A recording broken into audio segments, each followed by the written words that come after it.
Una sa lahat, palakpakan ho muna natin yung 14 pinanindigan nila yung kanilang mga testimonya laban kay Martin Romualdez, Saldico, Marcos Jr. at lahat ng nagnakaw sa kaban ng sambayanan sa pamamagitan ng flood control scam. Palakpakan ho muna natin sila. Ito si Sir, tanda ko itong mukha nito. Naalala ko to, isa ho siya sa mga talagang naninindigan, no? Kung ano man ang kanilang linatag, ikanilang sinalaysay sa mga naunong press call, talagang pinanindigan. Palakpakan natin to si Sir. Ito naririnig natin to pag nagsasalita ito, talagang nag-uumapaw ang kanyang emosyon.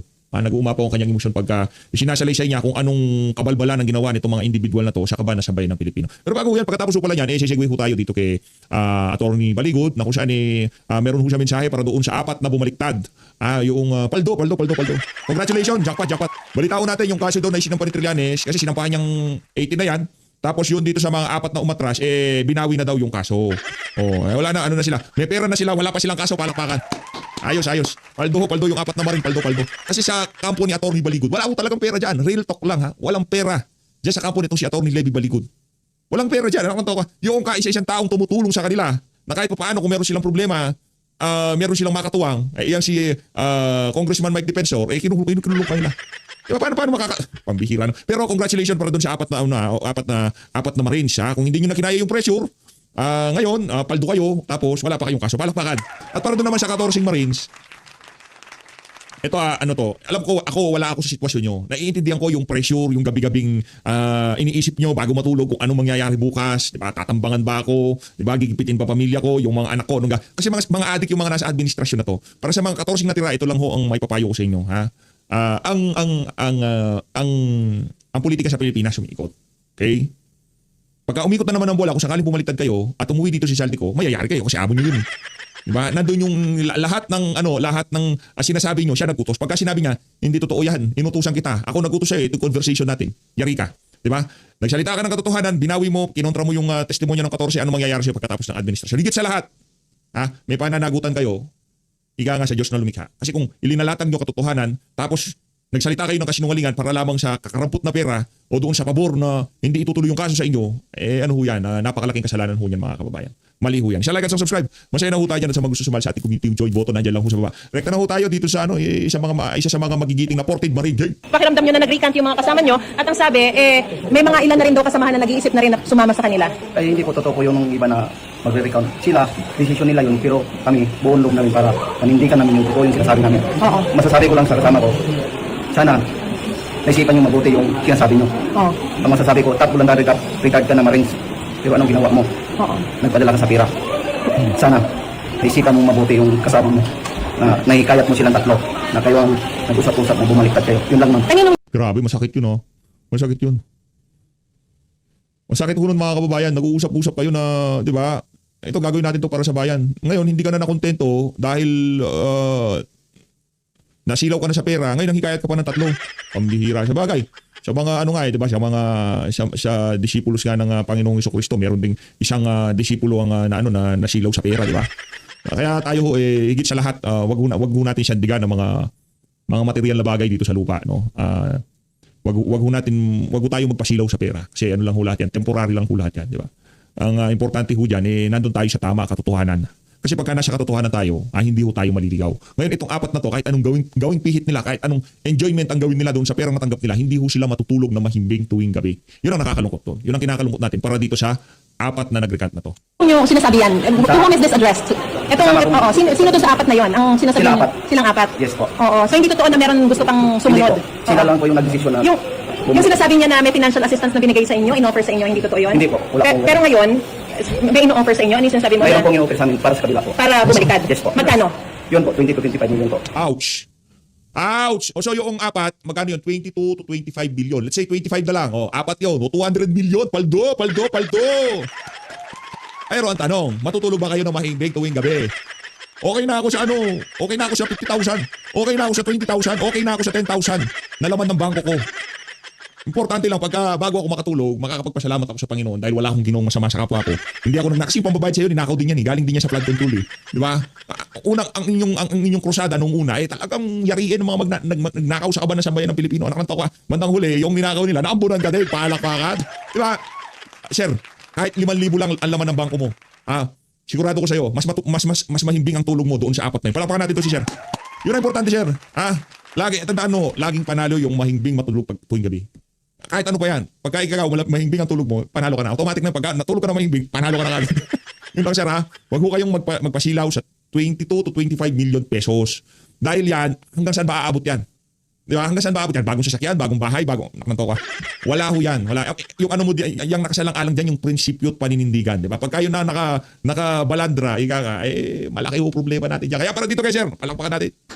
Palakpakan natin doon si sir. Huwag ho kayo magpasilaw sa pera dahil pera ay ano lang ho yan, temporaring material na bagay lang yan. Doon ho kayo sa katotohanan. Okay? Pag nasa katotohanan kayo, talagang kahit na magbali-baliktad pa ang administrasyon, kung yun ang yung pinanindigan, wala kang problema. Pero sila, pagka umuwi dito si Shaltico, sinabi ni Shaltico, ikaw inutusan kita, ito text message ko sa'yo, deliver ka ng pera kay Martin Romualdez. Ikaw inutusan din kita, ito text message ko sa'yo, mag-deliver ka ng pera sa Fourth Bank. Anong gagawin mo?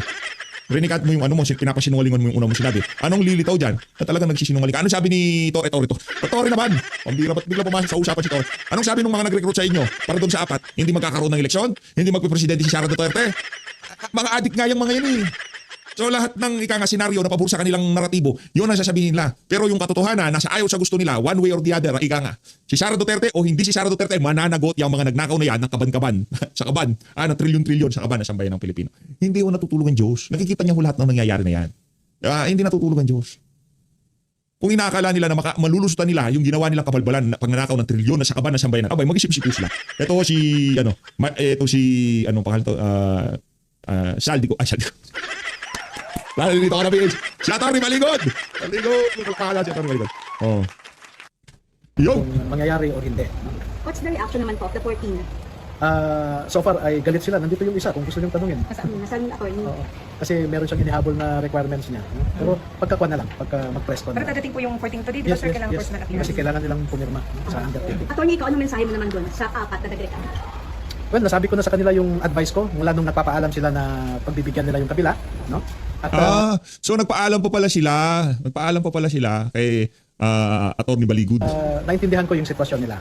Pero huwag nilang sabihin na pinagkakakitaan ko sila or meron kaming scam na gustong isagawa kaya ginawa nila itong affidavit or na pinilit o tinakot sila or prinomesahan ko sila ng limpak-limpak na salapi ayon sa isang newspaper May promise nga daw po online, kayo no? na mabibigyan sila ng pera pero hindi ganun yung amount na... Wala akong prinami. Well, maririnig nyo sa iba pang 14 pagka nag-press con bukas kasi tatapusin lang namin itong pagpiyansa, no? Tanungin nyo sila. So wala kayong promise na magkakaroon sila ng pera sa Ang pag-testify nila? promise ko sa kanila ay magtulungan kami. Kung may problema sila sa pamilya ay magsabi sila para mapagtulungan. Ayun ang sinabi ko. At palagi ko naman sa ating mga Pilipino ay hindi masama ang nagtutulungan, no? Noong panahon nga ni Rizal, Bonifacio, Juan Luna, Macario Sakay, Aguinaldo, no? Del Pilar, nagtulungan din sila Pero ang advocacy nila ay para sa bayan. So ganun din ito. 3 ang sa kanila ang ginamit ng ombudsman ang kanilang affidavit, no? They are 3 of the 8 witnesses na kinuhanan ng affidavit ng ombudsman. So, yun. Hindi pa po natin pwede disclose yung mga pangalan nila? Pwede naman. Si Waupan, Tube, Buluntate, and Larodel. Attorney, si Trillanes po, Senator Trillanes, pinasura na niya or hindi Inurong yung na yung kaso. Inurong na po niya yung kaso dun sa 4 na nag-recount. Okay lang. What's your comment reaction po? Kasi sila naman ang nagtrabaho nito para umatras sila Paldo yung 4. Yan, sigurado may pera yung mga yan. Sigurado ho yung mga umatras, mga nag-recant, sila talaga maraming pera yan. Na isa administrasyon na sila yan di ba? Lahat ng sasabihin nung 18 natira doon sa 18, kukontrahin ho. Yan ang mahirap pagka sobrang dami, di ba? Sobrang daming gustong, tapos aabot sa ganito, yung iba naman pala hindi kaya. Kaya umabot tayo dito sa punto na to. Normal sa may mabigat na problema. Ano po kaya ang dahilan? Anong nagsabi ba sa inyo yung 4 at bakit daw po sila nag-recant? Yes, may mga verbal kaming pag-uusap, meron ding text messages, no? At yan ay iniipon ko para maipakita ko bukas kasi mag-conduct kami ng press conference bukas. Pero basically ano ang dinahilan nila ng pagbawi? Kasi at ano din ho magiging epekto? Very personal kasi yung rason nila, no? Ang una, sinasabi nila na takot na sila sa kanilang seguridad, no? Gusto na rin nilang manahimik kasi hirap din yung biyahe-biyahe pabalik Manila, no? Paano yun? Pagka nagbagong administrasyon, di ba? Ano yan para dito sa 4 na to, paano yun? Anong gagawin nyo? Babaliktad na naman kayo. Nakita ko siguro nila dito kay Atty. Baligud walang pera. Kaya nagsiatrasan sila. Pambihira. Tuwing preliminary investigation, Papunta dito sa Las Piñas RTC. magpiyansa sa mga sundalo, no? Na nakasuhan ng 4 counts of perjury na final ni na De Lima, Trillanes, Anyo, and Katapang. Tama mo ba? Para sa 14 lang, dun sa 18, bakit po? Bakit hindi yung para sa 4? Namimiss mo yung 4 Yung 4 ay kasama sa sinasabi nila na recant, no? So doon sa apat, tatlo ang sa kanila ang ginamit ng ombudsman ang kanilang affidavit, no? They are 3 of the 8 witnesses na kinuhanan ng affidavit ng ombudsman. So, ang mangyayari niyan, ang dating parang yung kaso kay Martin Romualdez, Zaldico at Marcos Jr. Ay, wala palang kaso si Marcos Jr. Zaldico at Martin Romualdez, ihina. Kasi nagrecant yung mga witness. Naku, yari. Paldo. Ito, pakinggan na natin tong si, kala ko pa naman siya, bilib na ako sa iyo eh. Pambira, game. Pakiramdam nyo na nag-recant yung mga kasama nyo at ang sabi, may mga ilan na rin daw kasamahan na nag-iisip na rin na sumama sa kanila. Ay, hindi po totoo po yung iba na Pakiramdam Lipat na ko tayo dito kay pangalito, Prof. Malugig. Sa information nyo po, umaabot ng 20 milyon o mahigit pa. Kada araw ang ginagastos ng gobyerno. Admar, yun ang low, 25 million. Ano mo? Parang ang range yata nila 25 to 75 million. So pag kinuha mo yung 25 million, naka 325 million na ang gastos for the 13 days. So malaki-laki yun. So yun yung base na gasto. So kumbaga kahit ano pang gawin nila diyan, yun yung yun yung minimum spent. Hindi pwedeng bumaba ng 25 kasi yun yung pinaka minimum threshold. Hindi pwedeng bababa diyan kasi yan yung operational cost na mag-aandar yung impeachment. Pero pwede pa palang tumaas, pwede maging 35, 45, depende kung anong gustong pagkain ng mga prosecutor judge, kung ginto or di ba? Mas malaki pa ito dun sa 11 days na sinasabi nilang nagastos. Oo, mas malaki. Di patunay na ito, attorney, na kayang gumastos ng daang-daang milyon within 13 days, 11 days. Oo, di ba? Pag kinumpare mo, sinabi in 11 days na ubos yung 165. Ito in 13 days, 325 na tayo. Alam mo, nakakalungkot dyan, wala pa namang smoking gun. 13 days na tayo naghahanap ng smoking guns. Ako, talagang pinapanood ko pag may panahon ako, pero talagang sinusundan ko kasi gusto ko talagang malaman, malakas ba talaga yung charges na claim ng House of Representatives? Opo. So talagang yung nabanggit ni Vice President Sara Duterte, yung hindi niya pagdalo doon sa mga pagdinig sa Kamara, saktong-sakto lang talaga dahil dito nabibigyan ng pagkakataon na maharap niya yung mismong nag-aakusa tapos maglalatagan ng ebidensya sa ebidensya. Admar, lumalabas with hindsight, mukhang tama yung sinasabi na fishing expedition. Kasi napakinggan natin yung Article 4 na supposedly yun ang pinakamadaling makonvict, yun yung conditional threat. Wala tayong nakita doon. Ang narinig lang lahat natin, walang personal knowledge. No? At wala rin. Ang claim sa paganda, merong assassin. Pero wala tayong nakikita na talaga dyan sa isyong yan. Pagdating naman dun sa land bank, sinabi lang na talagang may pondo na natanggap, in-encash, walang irregular dun sa nangyaring pag-i-encash kasi may SARO, may notice of cash allocation, at may cheque. So, galing dun sa land bank, kahit na yung malapit ang pintuan sa DepEd, dahil talaga may pintuan doon. No? Tapos ngayon, nakita natin yung COA, mahirap dun sa COA, mahilig siya mag-interpret, yung si Walim ba yan? Si Attorney Walim, mahilig mag-interpret. Mahilig mag-interpret, pero yung interpretation niya, interpretation niya yon. Ano ba ang nasa COA manual? Paano mo ba gagawin ng audit? At ako'y nagpapasalamat kay Senator Ping Lacson kasi tinumbok niya yung pinaka-importante. May security clearance ka ba? Kasi klarado na kailangan may security clearance ka dahil confidential fund. How do you appreciate the information that you will get? Considering paper audit lang ang ginagawa, kung wala kang security clearance, Grabe no, tsaka yung mamaya na yun. Tuloy na muna natin ito kay Prof. Malu para tuloy-tuloy. Babalik tayo dun sa yung mga apat na nag-react kasi hindi tayo nababad trip tayo. siya na iba. Opo. Dito muna tayo sa tayo. pagtatanong naman kasi ang puna ng iba, masyadong hype itong si Attorney Kapunan. Well, matagal na siyang naging personality compare kay Attorney Powa, kinumpara siya kay Attorney Powa na sinasabing mabait masyado si Attorney Powa kasi kung pagbabatayin natin yung mga abogado ng depensa, ng prosecution, nakikita natin yung kanilang mga personalidad po. Prof, no? Yung sa mga una. Meron ba nakita kayong advantage o disadvantages? Parang nakasama ba ito sa prosecutor na masyadong hype kumpara dito sa mabait na klase ng abogado pero matinik din na klase lalo na dun sa mga pagtatanong po, Prof? Adbar, maganda yung tanong mo, no? Siguro puntahan natin bakit ang pinili ni Vice Presidente ay mga bata, no? Compared dun sa private prosecutors na talagang mga veterano, no? Makikita mo dun sa grupo ng defense, makikita mo yung ibang atake nila, hindi traditional, no? Pero makikita mo on their own, kulang siguro sila ng number of years of experience pero hindi mo maisasatabi yung academic accomplishment at saka yung number of years rin sa trial work, no? So maganda yung balanse, siguro mas technical dahil talagang pinupuntuhan niya isa bawat pahina, bawat assertions, bawat stipulations, talagang tinitingnan nila kasi nga again nung nagsimula tayo, di ba, ang sinasabi ang burden of proof nasa prosecution, hindi nasa defense. At makikita mo kaya sila marahil ganun ka-technical. Maganda na rin yung ginawa na pagpapaliwanag after every trial date para maintindihan ng taong bayan. Yun nga lang, masyado pa rin technical. Yung kay Attorney Kapunan, talagang showboat. Talagang yung mga side comments niya, usually yun ang nako-cover, di ba? Yung sinabi niyang gusto niyang umupo, yung gusto niyang umuwi na dahil manunood pa siya ng isang what do you call this? Isang Palabas sa show. sine. Oh. Oo, di ba? At saka yung isang sinabi niya na scam. Mahilig siya na after the engagement, biglang she's already addressing the public outside of the impeachment court. Kaya makikita mo yung kagalingan niya sa pag-pivot at sa pagbitaw ng mga salita na ipipick up. No? Yun ang difference. Pero sa tingin ko, yung mga bata can relate very much with the young lawyers. Very sharp.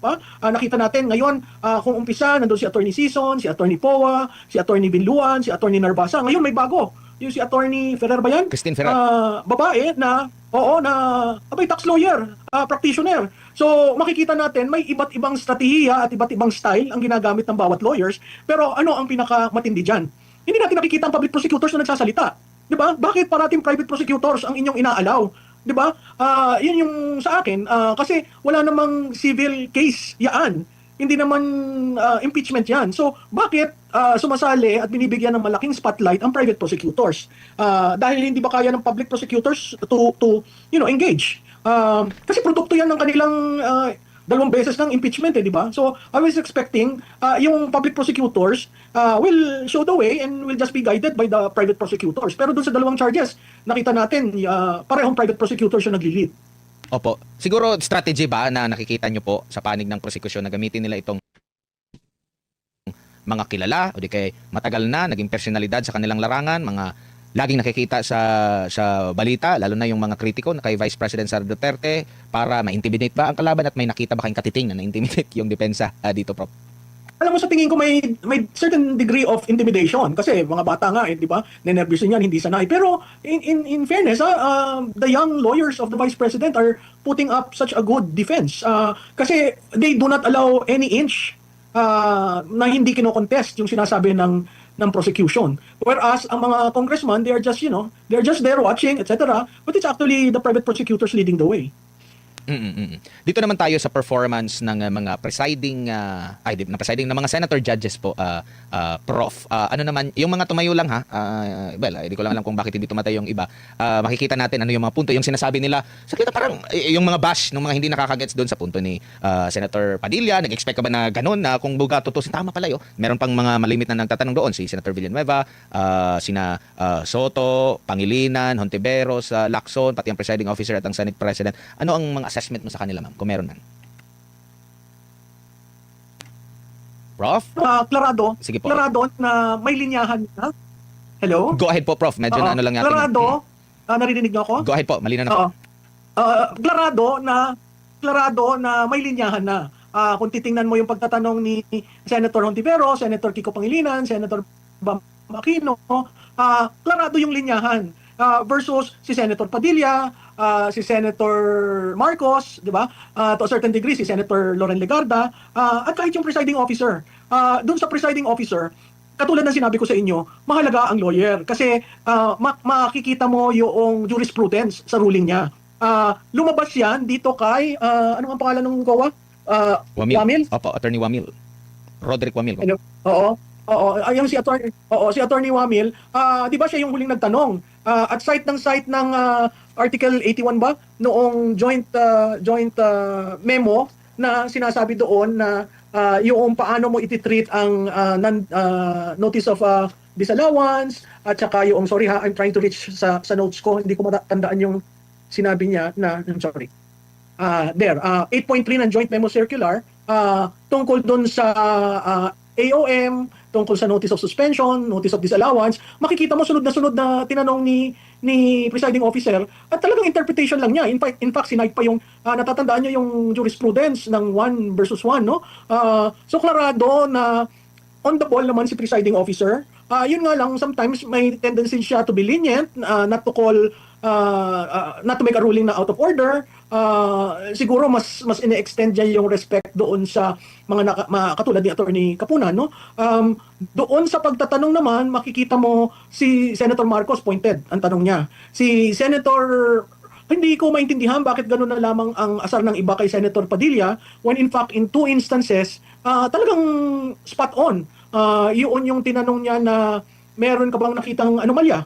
Di ba? Yes or no lang yung tanong niya. Tapos umupo na. Maganda rin yung ginawa niya sa paglalapat ng mga impormasyon ng paggastos sa confidential fund at saka yung certain dates ng CPP, NPA, NDF. No?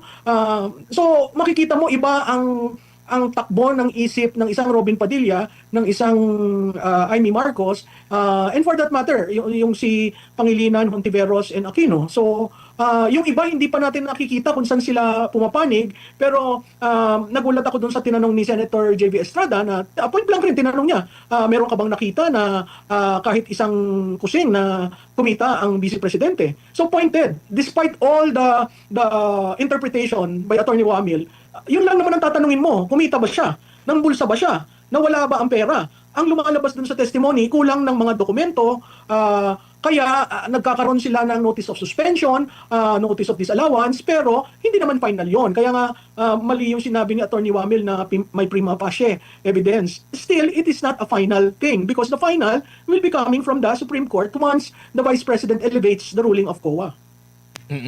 And dito sa mga na ito, doon sa maraming na question doon sa grave threat. Dito na naman sa Article 1. Anong ina-expect nyo naman po sa same na taga-COA rin, COA ICFAO, na magte-testimonya na unsa mi siya kahapon sa Lunes.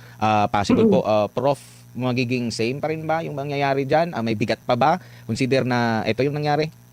Alam mo, tama doon si Attorney Ferrer eh. Kasi yung evidence na present nung second witness is not from congressional hearing by the Committee on Justice and the committee, yung Quadcom.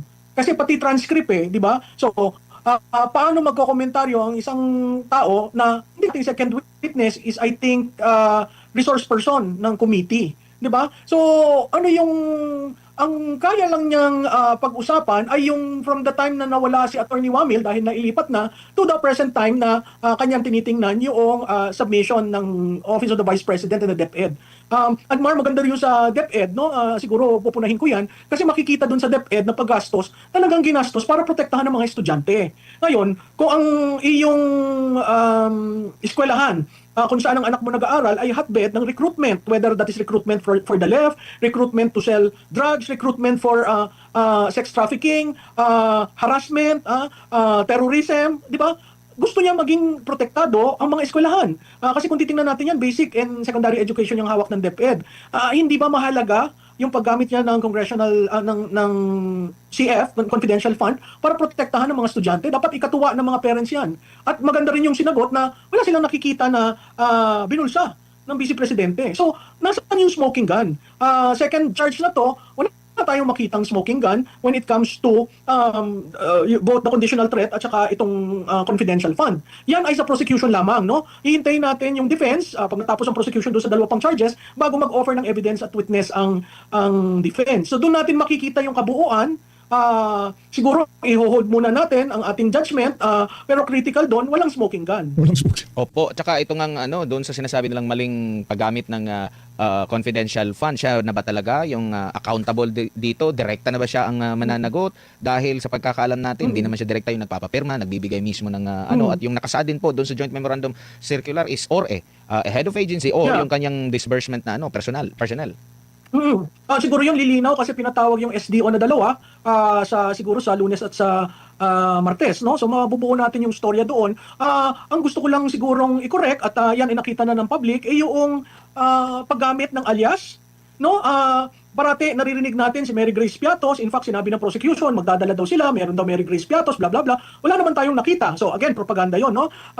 At pag nakita mo, katawa-tawa yung mga aliases, ano magagawa natin? Aliases 'yan, no? Tama ba yung paggamit ng alias? Yun ang nasa joint circular, no? Bakit ka gumagamit ng alias? Kasi yung information na binibigay mo, napaka-importante na pag binigay mo ang pangalan mo, can lead to some security concerns. sinabi rin doon na ang pirma ay pare-pareho, alias na nga. Paano mo makukuha yung, 'di ba? Ibig bang sabihin, iibahin mo pa, alias 'yon. So, doon sa gumagawa ng intelligence or confidential operation na intelligence related, ang alias napakahalaga. Pag the moment na classify mo yung alias, mapapahamak ang nagbigay ng impormasyon sa Estado. Yung credibility na nga na issue, attorney tuloy, Prof, no, yung sa pag-question doon sa kredibilidad ng mismong witness, yung patungkol doon sa sinasabi niya ang OVP lang, ang merong confidential fund, ang DepEd, tapos meron pa lang dokumento na before pa meron nang nagkaroon ng confidential fund, tapos siya pa yung nagtanong na liquidate ba ito, na opisina naman yun ngayon ang may hawak nung pagli-liquidate niyan, pati yung mga typo error, tapos hindi niya alam din, bilang abogado siya, hindi niya rin alam yung yung sa explanation yung pinapatungkulan ni presiding officer, tsaka laging quote ng quote siya sa JMC, yung Joint Memorandum Circular ng COA at DBM, hindi niya nababanggit yung mga batas pa na nakakasaklaw sa confidentiality, like kagaya doon sa pinunto ni Attorney Michael Powa na Revised Penal Code tsaka yung Anti-Graft and Corrupt Practices Act. Gaano kahalaga ito, Prof, sa kanilang kredibilidad? Mahalaga yan, Adman, no? Maganda yung tanong mo kasi nung pala nagsisimula itong issue sa confidential fund, nag-advocate na ako na dapat bisitahin ng Kongreso itong Joint Memorandum Circular. Kasi circular lang yan, pwede mo namang i-institute sa batas. Kaya yung loophole ng JMC, pwede mong i-cure yan eh. Bakit hindi sila mag-submit ng panukalang batas how to handle confidential and intelligence fund? Kaya, Kasi dapat yan ang pagkakaalam ko dyan, every year nagsasubmit ng order of battle na kung saan linalagay mo sa magagastusin yung intelligence fund ng bawat ahensya. Hindi mo naman yan ginagastos liberally, no?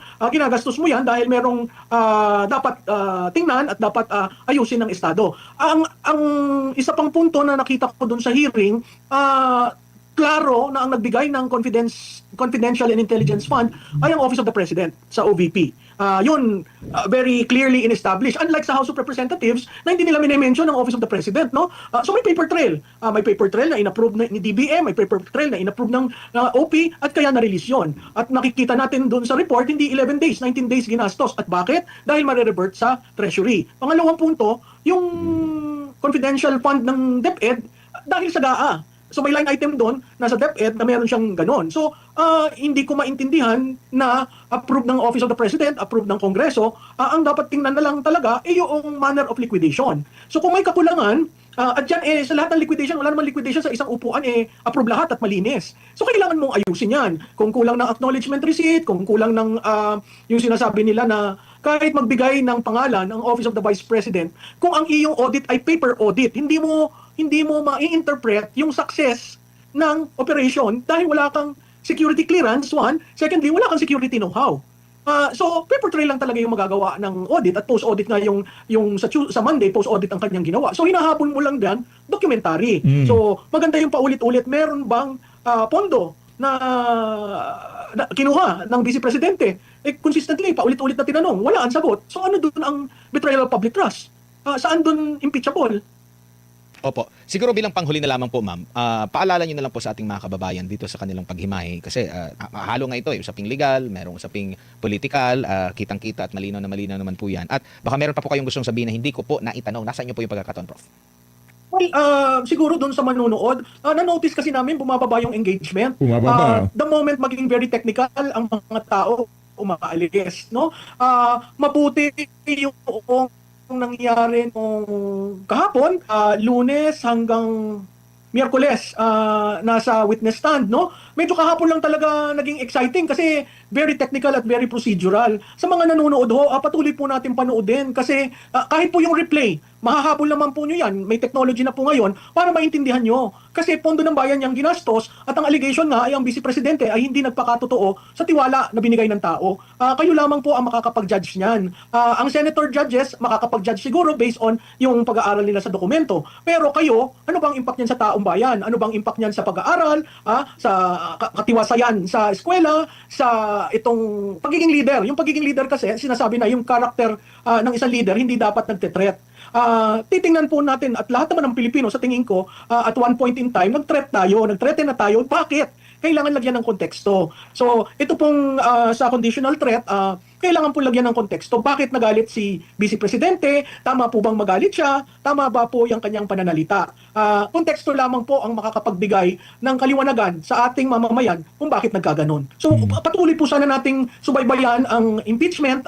Gumagastos po tayo dyan, no? Katulad ng simula sa pagtatanong ni Admar, 20 million a day. Sayang naman po kung 20 million tapos hindi natin inaalam ano ba talagang nangyari, may katotohanan ba? Prof, maraming salamat po sa inyong Maraming salamat, Prof. Malutigay na nga dito na natin natapos ang ating reaction video. Maraming salamat sa pagsuporta sa PH Update. Mag-ingat po kayo lahat. Mahal natin Pilipinas.